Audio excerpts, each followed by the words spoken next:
একজন ভাই বলেছেন সমাজে শান্তি প্রতিষ্ঠিত হবে, আর আস্তে আস্তে একজন বলেন ইসলামী শাসন ব্যবস্থা প্রতিষ্ঠিত হবে, আর দুর্নীতি হবে না, আর হ্যাঁ দুর্নীতি মুক্ত সমাজ হবে, আর ইফটিজিং হবে না, এই তো, আর কোরআন হাদিসের বাইরে কোনো বিধান থাকবে না। আচ্ছা, সকল ধর্মের অধিকার নিশ্চিত হবে, কত হ্যাঁ রাষ্ট্রের উন্নতি হবে, নামাজ কায়েম হবে মাশাআল্লাহ, আর যাকাত প্রতিষ্ঠিত হবে, ইসলামী সমাজ বিনির্মাণ হবে। আচ্ছা, এখন বলেন দেখি ইসলামী রাষ্ট্র ব্যবস্থা না থাকলে আমাদের ক্ষতি কি? ইউলালি করতে হবে, আনুগত্য করতে হবে, আর ভারতের দাসত্ব করতে হবে, দুর্নীতি মুক্ত করা যাবে না, পাপাচার বেড়ে যাবে, জুলুম বেড়ে যাবে, আর হ্যাঁ আমাদের ঈমান আমল তারা ধ্বংস করবে, নষ্ট করবে, আর কোরআনের কথা খোলামেলা বলা যাবে না, পথভ্রষ্ট তো হবেই। আর কোনো তার মানে আমি বুঝলাম যে আপনারা ইসলামী রাষ্ট্র ব্যবস্থা সম্পর্কে চিন্তা ভাবনা করেন তো নাকি? এখন আমাকে একটা উত্তর দেন যে এই যে ফজিলতগুলো আপনি বললেন আর এই যে ক্ষতিগুলো আমরা জানলাম, এগুলো কি বিগত 50 বছরে মানুষ জানে নাই?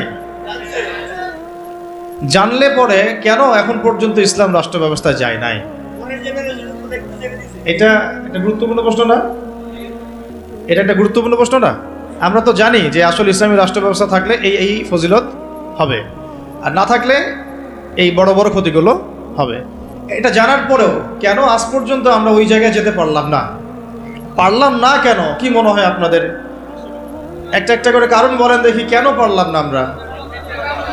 একজন একজন করে বলেন, সবাইকে সুযোগ। ইমানি শক্তি দুর্বল, একতা নাই। মাশাআল্লাহ, ছোট একটা ছেলে অনেক মানে বড় একটা কথা বলেছে, একতা নাই।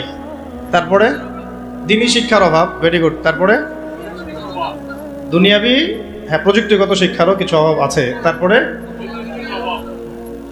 লোভ, কিসের? ক্ষমতা, আচ্ছা দুনিয়ার লোভ। আর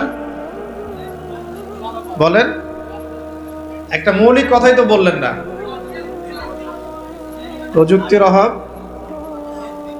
ব্যক্তিগত জীবন ইসলামের অভাব, মৌলিক কিছু কথা অবশ্য আসছে না। যাক, আরো সুযোগ দিচ্ছি, বলেন দেখি। কোরআন শিক্ষার অভাব, উনি দাঁড়িয়েছেন, বলেন। ভোগবাদিতা, আর আচ্ছা অনেক কারণ আছে। যাক, আমি কারণগুলো বলবো, আপনাদের কাছ থেকে শুনছি আপনাদের অবজারভেশনটা কেমন। আমাদের যে একজন আদর্শ নেতা নাই, এটা তো বললেন নাকি? হ্যাঁ, একজন যিনি দিন প্রতিষ্ঠা করবেন বা যারা দিন প্রতিষ্ঠা করবেন রাষ্ট্রীয় পর্যায়ে, একজন লিডার তো লাগবে নাকি? নেতা না থাকলে কি, মানে আমির না থাকলে কি ইমারা আসে নাকি? তখন কি মানে সামউত আর বিষয় আসবে কিনা? তো তখন তো বায়াতও আসছে না। তো এইগুলো না থাকলে তো আবার ইকামতে দিনও হচ্ছে না রাষ্ট্রীয় পর্যায় পর্যন্ত। আচ্ছা, আমরা প্রথমে আগে আলোচনা করি যে খুব সংক্ষিপ্ত করে আর ইসলামী রাষ্ট্র ব্যবস্থা এটা বলতে আগে কি বোঝায়, ঠিক আছে? একটা একটা করে পয়েন্ট খুব অল্প করে বলবো, মনোযোগ ধরে রাখতে হবে। আর আশেপাশে অন্য ভাইকে ডিস্টার্ব করবেন না, অল্প সময়, বেশি সময় নিব না ইনশাল্লাহ আপনাদের সাথে। এক নাম্বার কথা হচ্ছে, আমাদেরকে আগে বুঝতে হবে ইসলামী রাষ্ট্র কি আর অন ইসলামিক রাষ্ট্র কি, ঠিক আছে? উত্তর অল্প করে বুঝি। ইসলামী রাষ্ট্র বলতে এটা বোঝায় না যে একটা রাষ্ট্রের বেশিরভাগ মানুষ মুসলিম, এটাই ইসলামী রাষ্ট্রের সংজ্ঞা নয়। কথাগুলো বোঝার চেষ্টা করেন। আপনারা এখন এগুলো ফোনে নোট করতে পারেন, ফোনের মধ্যে নোট করতে পারেন, ছবি তুলবেন না, ফোনে নোট করতে পারেন।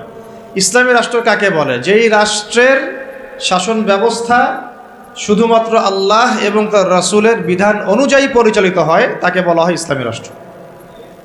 কি বললাম বলেন? ইসলামী রাষ্ট্র কাকে বলে? যেই রাষ্ট্রের শাসন ব্যবস্থা, মানে শাসন ব্যবস্থা বলতে রাজনীতি, অর্থনীতি, সমাজনীতি, শিক্ষানীতি, সংস্কৃতি এবং বাকি যত ক্ষেত্র আছে, প্রতিটা ক্ষেত্র যখন আল্লাহ এবং তার রাসূলের বিধান মাফিক পরিচালিত হবে, তখন তাকে বলা হবে ইসলামী রাষ্ট্র ব্যবস্থা বা ইসলামী হুকুমত বা ইসলামী শাসন ব্যবস্থা। যদি একটা রাষ্ট্রের মধ্যে বেশিরভাগ মানুষ মুসলমান হয়, যেমন আমাদের রাষ্ট্র, বেশিরভাগ মানুষ কি মুসলিম না মুসলিম, কিন্তু সেই রাষ্ট্রে আল্লাহ পাকের বিধান বাস্তবায়িত না হয়, তাহলে আমরা সেটাকে ইসলামী রাষ্ট্র বলতে পারি না। সেটাকে আমরা বলতে পারি মুসলিম প্রধান দেশ। কি বলতে পারি?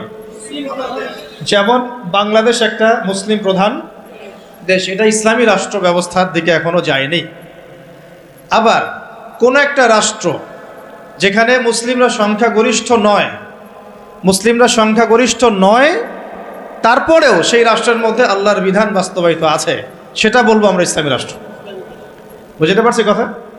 যেমন হচ্ছে মদিনা রাষ্ট্র। কোন রাষ্ট্র?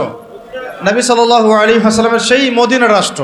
সেই মদিনা রাষ্ট্রে মুসলিমরা ছিলেন, আনসার সাহাবীরা ছিলেন, মুহাজির সাহাবীরা ছিলেন। আনসার সাহাবীদের দুইটা গোত্র ছিল, আওস এবং খাজরাজ। অনেকে জানেন, অনেকে হয়তো জানেন না, জেনে নেন। আনসার সাহাবীদের দুইটা গোত্র ছিল, একটা আওস এবং একটা খাজরাজ। তাদেরকে বলা হতো আনসার সাহাবী, যারা মক্কার হিজরতকারী সাহাবীদেরকে আশ্রয় দিয়েছিলেন। তাদেরকে কি বলা হয়? আনসার সাহাবী। আর মুহাজির সাহাবী কারা? যারা মক্কা থেকে হিজরত করে মদিনায় গিয়েছেন। তো আনসার এবং মুহাজিরদেরকে নিয়ে নবী সাল্লাল্লাহু আলাইহি ওয়াসাল্লাম একটা ভ্রাতৃত্বের বন্ধন, ঐক্যের বন্ধন গড়েছেন। এছাড়াও মদিনায় কিন্তু আরও অনেক মানুষ থাকতো। যেমন ইহুদিদের তিনটা গোত্র থাকতো সেখানে, বনু কোরাইজা, বনু কাইনুকা, বনু নাজির। আবার পৌত্তলিকরাও থাকতো সেখানে, কিছু খ্রিস্টানও ছিল, কিছু মূর্তি পূজারীও সেখানে থাকতো, বা আরও কিছু বিধর্মী মানুষও সেখানে থাকতো। মুসলিমরা কিন্তু সংখ্যাগরিষ্ঠ ছিল না। মুসলিমরা সংখ্যাগরিষ্ঠ কিন্তু ছিল না। হবে হয়তো 50-50 পার্সেন্টেজ, হবে তো 50% তাদের, 50% আমাদের, অথবা তাদের 40% আমাদের 60%, অথবা আমাদের 60% ওদের 40%। কিন্তু এমন ছিল না যে আমাদের দেশের মতো 90% মুসলিম, এমন ছিল না মদিনার অবস্থা। এমন ছিল না মদিনার অবস্থা। আমি কি বুঝাতে পারছি ভাই? মদিনার হালতটা কিন্তু আমাদের দেশের মতো এরকম ছিল না যে 90% মুসলিম মদিনায়, বাকি সব অমুসলিম, এমন না। বরং হয়তো 50-50 বা 60-40 বা 40-60। তারপরেও মদিনা রাষ্ট্রে যেহেতু আল্লাহ এবং তার রাসূলের বিধান দ্বারা সেই রাষ্ট্র পরিচালিত হয়েছে, এই জন্য আমরা মদিনা রাষ্ট্রকে বলি একটা প্রথম ইসলামিক রাষ্ট্র। মদিনা রাষ্ট্র কি ইসলামিক রাষ্ট্র ছিল, নাকি গণতান্ত্রিক সেকুলার বা আমাদের মতো এই মানবরচিত সংবিধানে চলেছে? কোনটা? বুঝে কথা বলেন। মদিনা রাষ্ট্র কি আল্লাহ এবং তার রাসূলের বিধান অনুযায়ী চলেছে? চলে নাই? নাকি গণতন্ত্র দিয়ে চলেছে, ধর্মনিরপেক্ষতা দিয়ে চলেছে, নাকি কমিউনিজম দিয়ে চলেছে, জাতীয়তাবাদ দিয়ে চলেছে, নাকি মানব রচিত সংবিধান দিয়ে চলেছে? কোনটা? এতটুকু তো জ্ঞান আমাদের থাকা উচিত। মদিনা রাষ্ট্র চলেছে আল্লাহ এবং তার রাসূলের বিধান মোতাবেক। যদিও সেখানে আমরা সংখ্যাগরিষ্ঠ নই, তারপরেও বিধান চলেছে কার? আল্লাহ। এই কারণে মদিনা হচ্ছে একটা ইসলামী রাষ্ট্র। কিন্তু পক্ষান্তরে বাংলাদেশের দিকে যদি আমরা তাকাই, এখানে যদিও আমরা 90% মুসলিম, কিন্তু এই দেশটা শাসিত হচ্ছে সেই 70-80-100 বছর থেকে মানবরচিত সংবিধান দিয়ে। এখানে আল্লাহর বিধান বাস্তবায়িত হচ্ছে না, আল্লাহর হুদুদ, আল্লাহর কিসাস, এগুলো বাস্তবায়িত হচ্ছে না, শরিয়া আইন বাস্তবায়িত হচ্ছে না। পক্ষান্তরে তথাকথিত গণতন্ত্র, ধর্মনিরপেক্ষতাবাদ, কমিউনিজম, জাতীয়তাবাদ, এইসব মতবাদগুলো, পশ্চিমা মতবাদগুলো দিয়ে এই দেশ শাসিত হচ্ছে। এই কারণে আমরা এই দেশে সংখ্যাগরিষ্ঠ মুসলিম হলেও এই রাষ্ট্রটাকে আমরা বলতে পারি না যেটা একটা ইসলামিক রাষ্ট্র। বুঝতে পেরেছি? আচ্ছা, তাহলে পার্থক্য বুঝলাম, সংজ্ঞাও জানলাম। ইসলামী রাষ্ট্র কাকে বলে? বলেন এখন।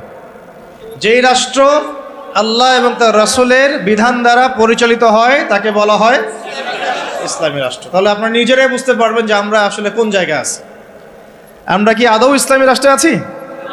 আমরা মুসলিম প্রধান দেশে বাস করি। আমরা মুসলিম প্রধান দেশে বাস করি। এখন একটা হাস্যকর কথা শুনেন।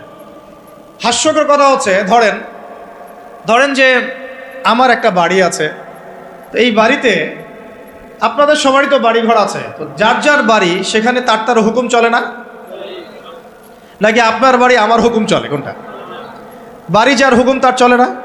আচ্ছা, এখন ধরেন যে আমরা 10 ভাই একটা এলাকার মধ্যে আছি।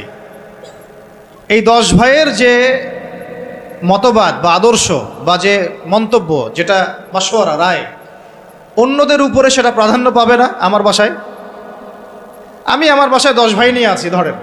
আমরা সবাই 10 ভাই, মায়ের পেটের ভাই বা ইমানি ভাই, আর বাকি আছে কিছু অল্প কিছু মানুষ, 2 জন 3 জন 4 জন। এরা কেউ বিধর্মী, কেউ অন্য মতবাদের। তো এইখানে যখন কোনো রায় নিব বা যখন কোনো ফলাফল প্রতিষ্ঠা করব, তখন আমরা কার রায় নিব? ওই 10 ভাইয়ের রায় নিব নাকি ওই 2-4 জনের রায় নিব? স্বাভাবিকভাবে ওই 10 ভাইয়ের রায় প্রাধান্য পাবে, যেহেতু আমি এখানে সংখ্যাগরিষ্ঠ, তাই তো?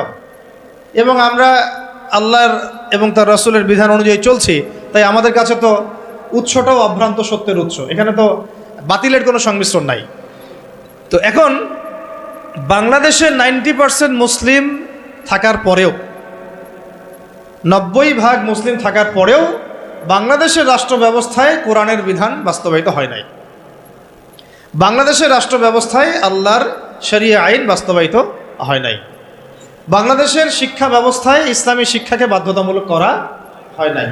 বাংলাদেশের সংস্কৃতির মধ্যে ইসলামী সংস্কৃতিকে বাধ্যতামূলক করা হয় নাই। বাংলাদেশের অর্থনীতির মধ্যে সুদবিহীন ইসলামী অর্থনীতি বাস্তবায়িত করা হয় নাই। বাংলাদেশের রাজনীতির মধ্যে ইসলামী কোরআন এবং সুন্নাহ ভিত্তিক ইসলামিক যে রাজনীতি, নবী সাল্লাল্লাহু আলাইহি ওয়াসাল্লামের যে রাজনীতি, এটাকে বাধ্যতামূলক করা হয় নাই। ব্যাপারটা হাস্যকর না? আমার ঘর, আমার জমিন, আমার দেশ, আমার মাটি, আমরাই সংখ্যাগরিষ্ঠ, আর আমাদের ধর্মেই এখানে উপেক্ষিত। কি বুঝতে পারছেন না? ঘর আমার, বাড়ি আমার, এলাকা আমার, আমরা মুসলিম, সংখ্যাগরিষ্ঠ আমরা, তারপরেও আমাদের দেশে আল্লাহ এবং তার রাসূলের আইন বাস্তবায়িত হয় নাই।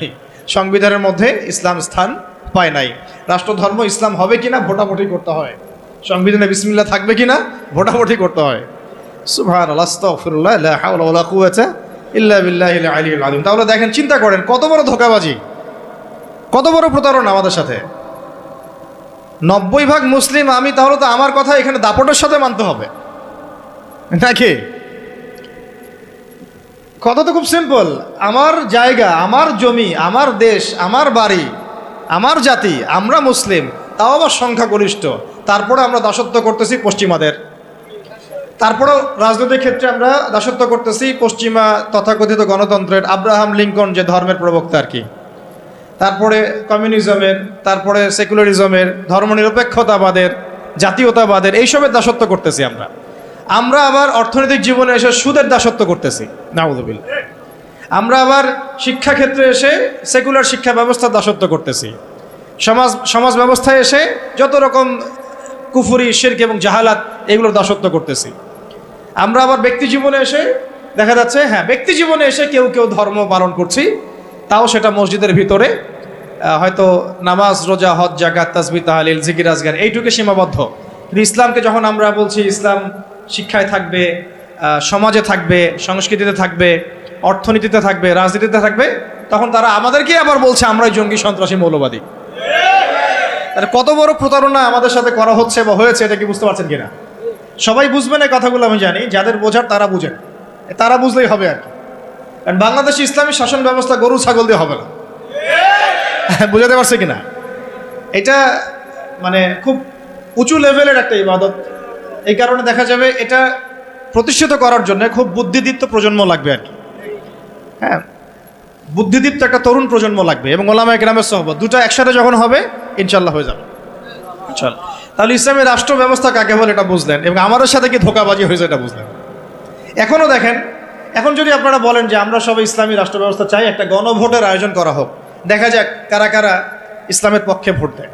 ঠিক আছে, দেখবেন যদি 80% মানুষও ভোট দেয় যে হ্যাঁ আমরা ইসলামের পক্ষে আছি, আমরা ইসলামী শাসন ব্যবস্থা চাই, আমরা চাই দেশের মধ্যে আল্লাহর বিধান বাস্তবায়িত হোক, ওই যে 20% মানুষ যারা চায় না, ওদের মতটাই প্রাধান্য পাবে এই সিস্টেমের মধ্যে। তাহলে আমাদের মতকে প্রাধান্য দিবে না। আর যদিও কেউ দিতে চায়, তখন দেখা যাবে ভারত, আমেরিকা, পশ্চিমা শক্তি, এগুলো আমাদের উপর আক্রমণ করে বসবে। তো এই যে একটা ধোঁকাবাজি, এই যে একটা প্রতারণা আমাদের সামনে চলছে, এইখান থেকে জাতিকে বের করতে হবে। কথা হবে একটাই, যে জমিন আল্লাহর, বিধান চলবে। এই জমিন কার? এই জমিন আল্লাহর। আমি আল্লাহর বান্দা, আমি আল্লাহর দিন পালন করি, আমি আল্লাহর রাসূল মুহাম্মদ সাল্লাল্লাহু আলাইহি ওয়াসাল্লামকে অনুসরণ করি। এই জমিনে মুসলিমদের মধ্যে শরিয়া চলবে, বিধান চলবে কার? আল্লাহর। সোজা কথা। আর যাদের এটাতে অ্যালার্জি হয়, তারা কোথায়? জাহান্নামে গিয়ে মরে মরুক। এইটা নিয়ে আমাদের কোনো আফসোস নাই, আপত্তি নাই।